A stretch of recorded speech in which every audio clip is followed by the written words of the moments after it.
Gila kita dibuatnya. Petang kita boleh jadi iblis. Malam kita boleh jadi syaitan. Seorang kawan saya bukan Islam. Dia bukan Islam. Dia tanya saya, kenapa orang Islam perlu sembahyang sampai 5 kali sehari? Dia tanya saya kan. Saya jawab ke dia macam ni, bro. Macam ni, bro. Kita ni manusia.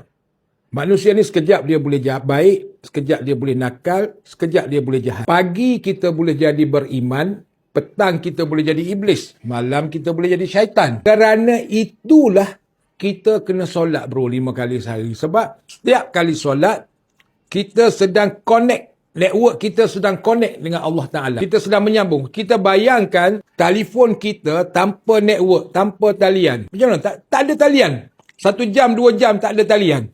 3 jam tak ada talian. Gila kita dibuatnya. Beginilah juga kita dengan Allah Ta'ala cakap. Setiap kali kita solat, kita connect. Network kita connect dengan Allah. Network kita sambung dengan Allah. Network kita sambung dengan Allah. 5 kali sehari. Bangun pagi kena solat, nak tidur malam kena solat. Jadi itulah tujuan solat di dalam Islam.